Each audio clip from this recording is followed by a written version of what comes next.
of that particular report. That story is the basis of our discussion tonight, talking about Astrazeneca and the safety of that particular vaccine. Joining us tonight is Dr. Songok from the School of Medicine here in Kenyatta University, Department of Medical Microbiology. Many thanks indeed, Dr. Songok, for joining us tonight. Thank you so much for the invitation. All right. Now, looking into AstraZeneca vaccine, we have had Kenyans being pessimists. There have been jitters here and there. How safe is the AstraZeneca vaccine that the Ministry of Health selected for inoculation here in the country?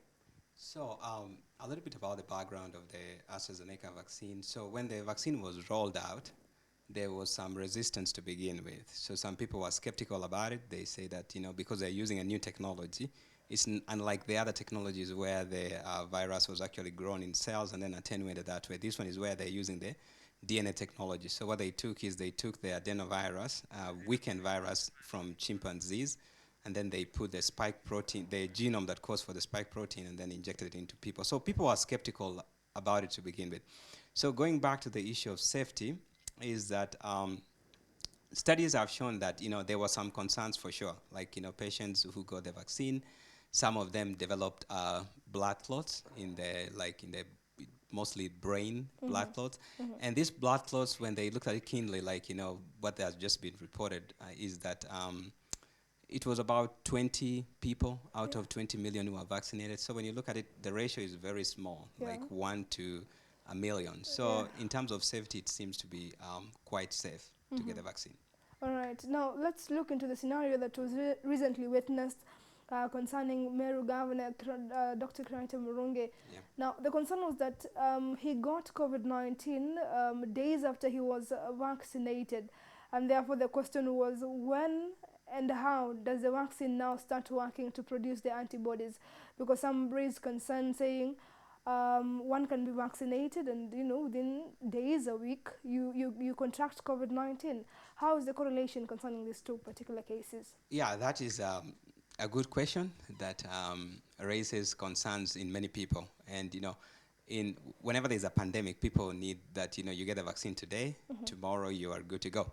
Yeah. This is not the case with these kind of vaccines. Vaccines take time. Yeah, sure. It's like planting a crop and then you let it grow and then let it germinate until you harvest. So it's a process. So it was 10 days after he got the vaccine, he developed, he still contracted the virus. So 3 scenarios here. He could have been infected right before he got the vaccine and he was still in the incubation period where the virus was taking time to develop.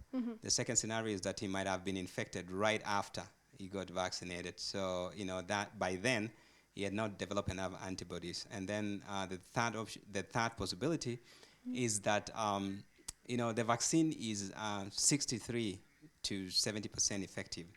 So there is that possibility that he falls on the, 30 to 40% of those people who are not protected. So in that case, definitely, when the virus comes in, then somebody is going to get sick that way. So that's why they needed 2 doses. The first dose is given, you wait for 8 weeks, actually 12 to 8 weeks, and then you get the second dose.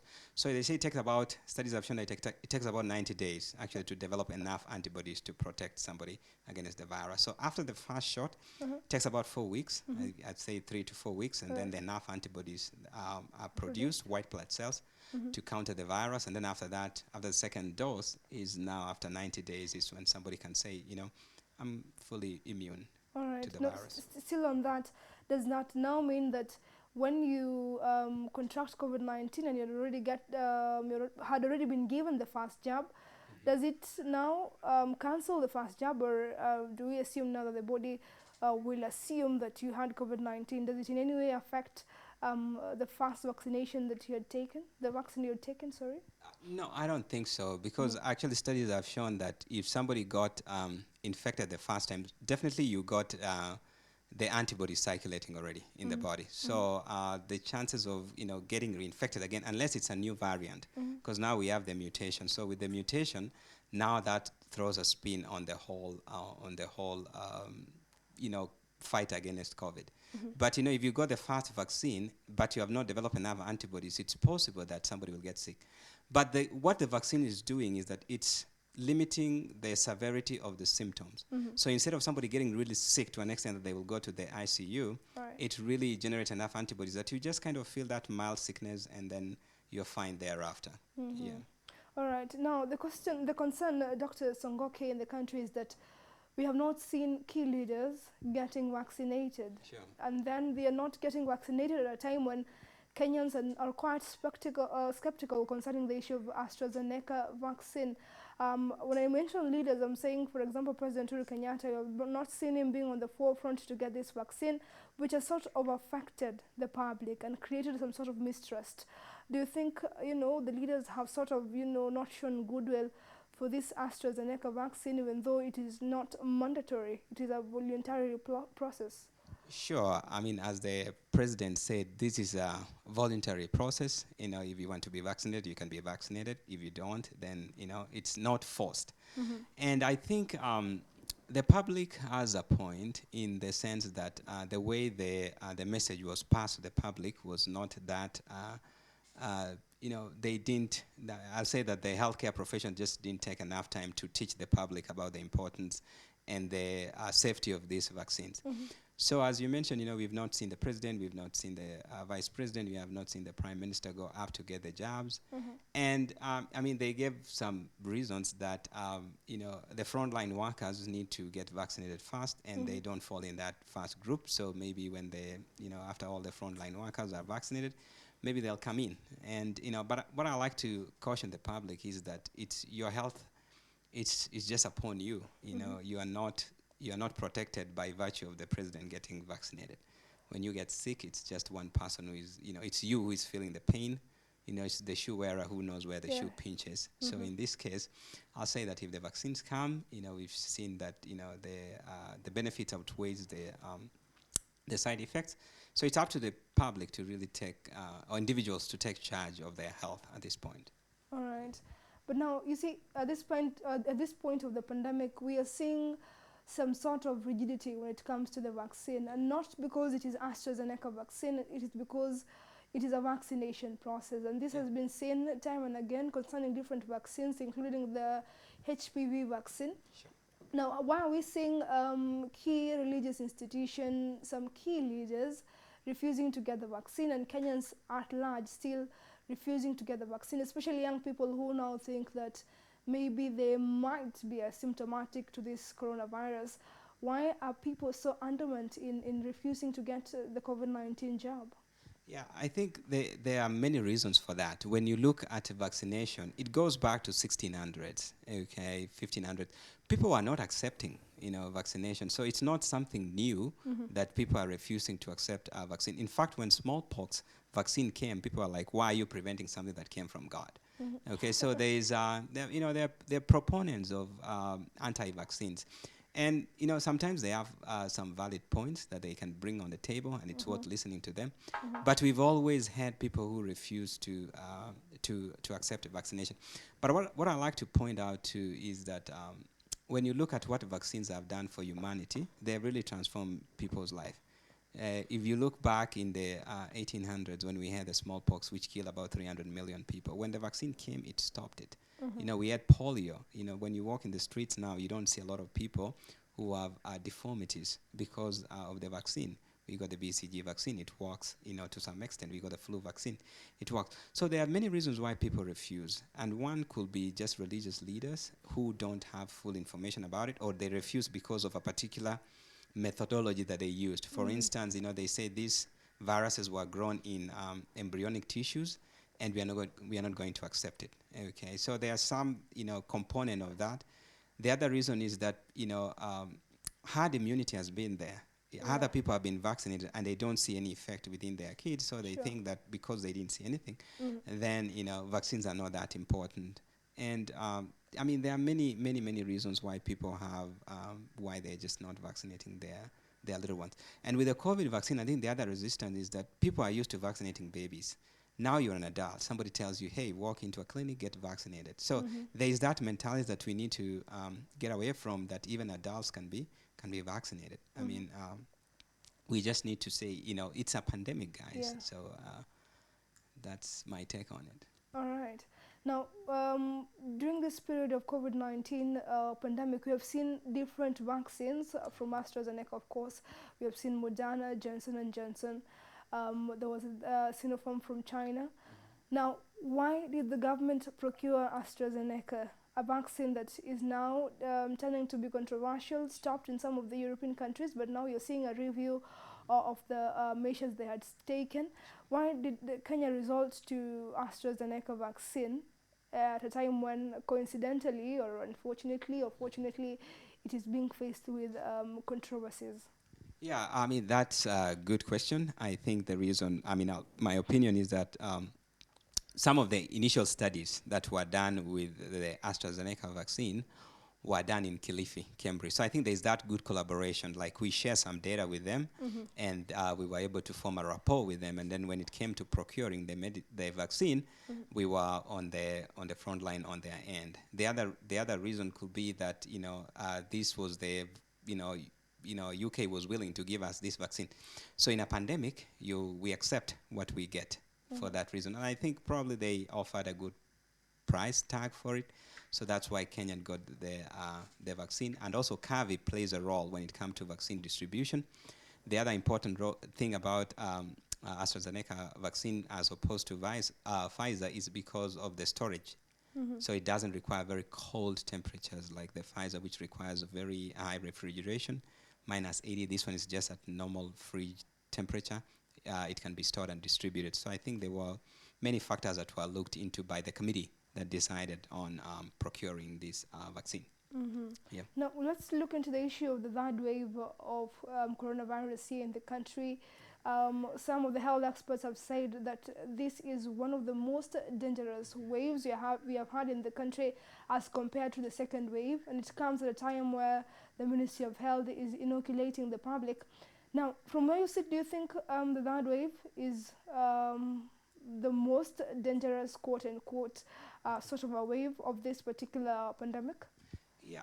So when you look at viruses, as there are DNA viruses, RNA virus. Corona is an RNA viruses.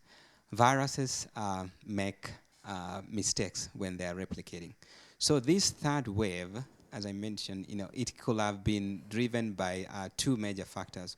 One, as it was reported earlier, is that as a public, we've let down our guards when it comes to keeping social distance, washing our hands.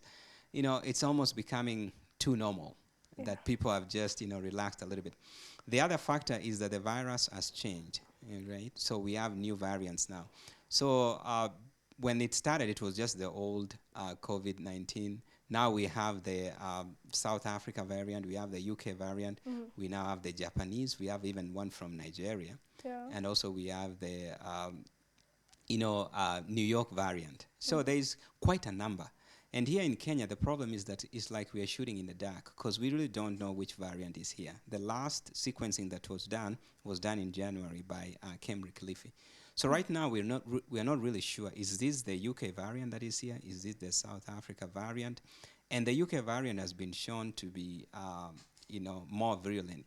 It doesn't even respond very well to the AstraZeneca vaccine. I think they saw the efficacy rate is about 10%. So it's not very good in terms of vaccine response to that.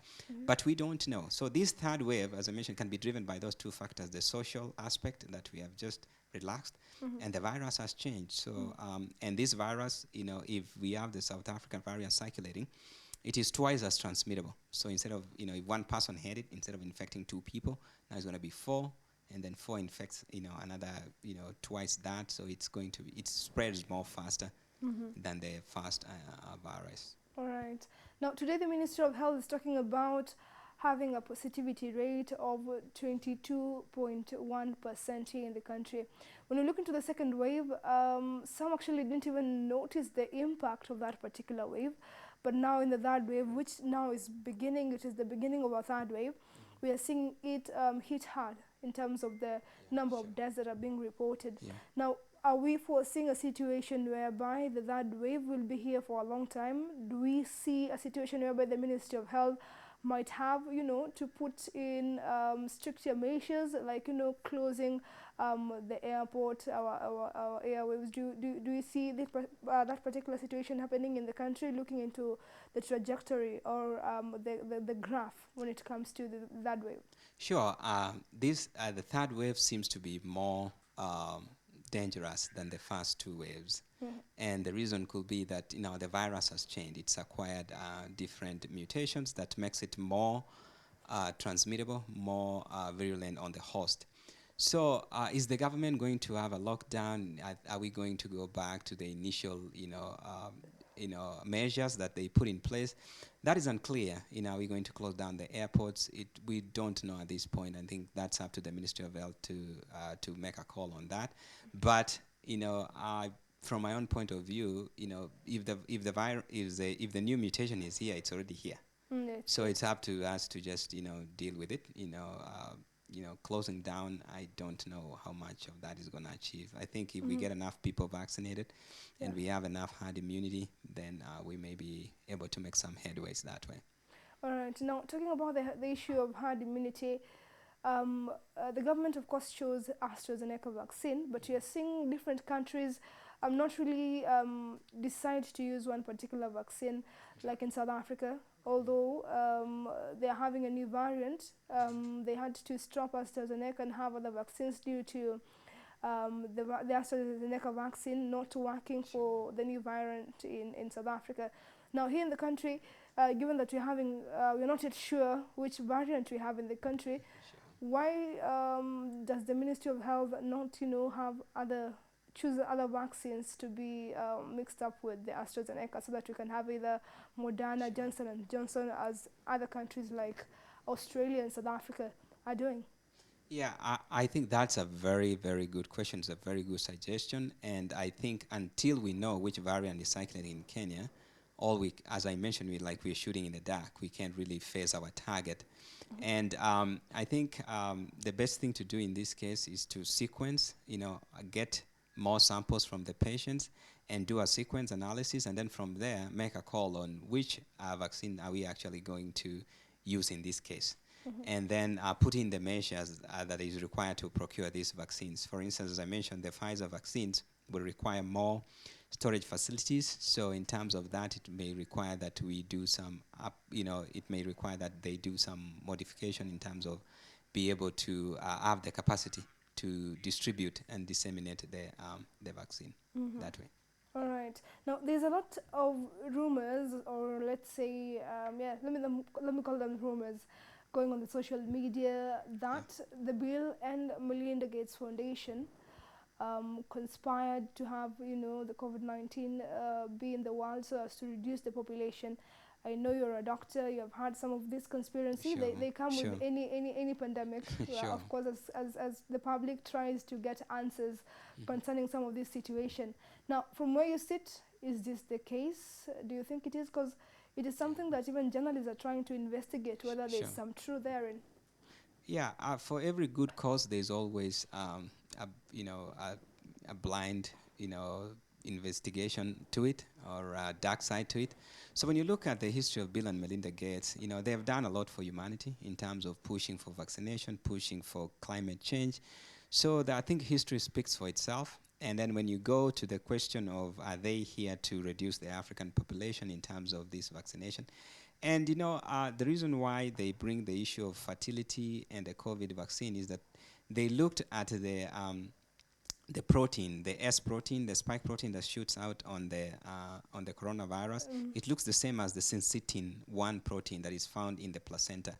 So there's a physician in Germany called, I think his name was Wolfgang Woodruff, something like that. And he came up with this notion that if you give people antibodies, we gave these shots, then it's going to generate antibodies that's going to target the syncytin-1 protein, and this is going to have some issues when it comes to pregnancy. But when you look at these studies that were done during the clinical trials, is that they found out that even those women who got the vaccine were able to conceive, and they are now pregnant. So it doesn't really have any effect when it comes to fertility, not that we know of. So the propaganda about Bill and Melinda Gates, I think the science debunks that, and it holds no ground. Now let's look into the trial stage when it comes to AstraZeneca vaccine when they're doing the trial. Now, sources have emerged that when they were doing the trial, the old people were sort of, the population of the old people was not quite large to give a clear Sure. picture when it comes Sure. to whether the old people are safe, they're out of danger when it comes to that particular vaccine. And here in Kenya, the CAS for Health, Dr. Massimo Gange, recently announced that the old people will be given the priority, given the number of deaths and the demography when it comes to that. Sure. Now, when the Ministry of Health is taking the decision to inoculate the old people, are we really moving too fast, looking into how the trials of this vaccine was done? Sure. I think when you look at the benefit of vaccinating older people versus the severity of the disease when they get infected, it outweighs the risk that comes with it. Because you've seen that most of the people who, the larger population of those who are in ICU beds who have died recently have been people above 50, those with underlying conditions. And that is a target group that needs to be vaccinated. In as much as they were not included a lot, like their number size, the sample size was small, they don't seem to have, it is still safe for them to get their vaccination because this is the vulnerable population and should be targeted for that. I think the pregnant women were not included and the children were not included in the study because it's difficult, for somebody to say, hey, here is my kid, go use him for clinical trials, or here is my pregnant, I'm here, I can, be here for clinical trials. So those were not included in the clinical trials, but the old people, there's not been a whole lot of complication related to them other than the blood clots that we mentioned at the beginning. Now, given that, the children and the pregnant mothers were not included, does that mean that, the government will not be taking a risk in terms of vaccinating them once we have the priority groups being given the first priority? Yeah, I think given the group that was not included in the clinical trials, I think it will be risky to take that trajectory of vaccinating people who are not included in the clinical trials because it's not really known how it's going to affect this young population. So I think it's good to stick with the people above 18, and we can get to that herd immunity where we get to almost 60% of the country, vaccinated, then the children and the pregnant mothers will be protected that way. All right. Now, since you've touched on the herd immunity, when are we expected to reach the herd immunity, looking into the different doses that the Ministry of Health has, of course, expected to get into the country? Right now we're having 1.2 million doses. When are we expected to have this particular herd immunity that, of course, will sort of alleviate the country from danger? Yeah, everybody is looking forward to that. I mean, we've been pushed to the brim by this pandemic. Everybody needs that relief. When are we going to get there? It may not be next week, it may not be next month. It may take a while. It's going to take a while before we get that herd immunity. Okay. So as you mentioned, we've got 1.2 million vaccine doses. So if 2 doses are required for that, you can see that this is enough to vaccinate about 500,000 people. We need to get up to 20, at least 30 million people so that we can say that we've really vaccinated enough population. And when you look at the Kenya population, excluding children, it really requires almost the entire adult population to be vaccinated so that we can hit that herd immunity. So, and with the new variants coming in, that just throws in a new trajectory to the problem. It just complicates the matter further. Yeah. And when are we going to see light at the end of the tunnel? I mean, it will happen at some point, but, when, it's just still not clear. But, let's just keep doing what the Ministry of Health has put forth as we get the jobs. All right. Now, because of time, Dr. Songok, can you give us your parting shot looking into the positive and the negative when it comes to the inoculation process, where the Ministry of Health has missed it, where the public has missed it, and also our leaders who are our key influencers, so to speak? Yeah, I think I'll first of all like to congratulate the government of Kenya for what it has done in terms of containing the virus. I mean, as a country, we've really done a good job in terms of putting strict measures out there to help the public. And it's up to the public to really take those measures to heart and carry them out. So in terms of vaccination, I'll say that the vaccines have been provided, and this is a safe gateway for us to be able to reach that herd immunity and to be able to pull out our mask and finally say, hey, we are free. So I'll say is that, I mean, no one is safe until most of us get the vaccine. So let's not rely on somebody else getting vaccine. Wait and see. We're waiting for somebody else to be vaccinated so that we can see. But let's just get out there and do what we can to protect ourselves and to protect the future in terms of getting infected. All right. Thank you so much, Dr. Songok, for making time and giving us your perspective concerning the Astrazeneca vaccine safety and also the third wave of coronavirus pandemic that is here in the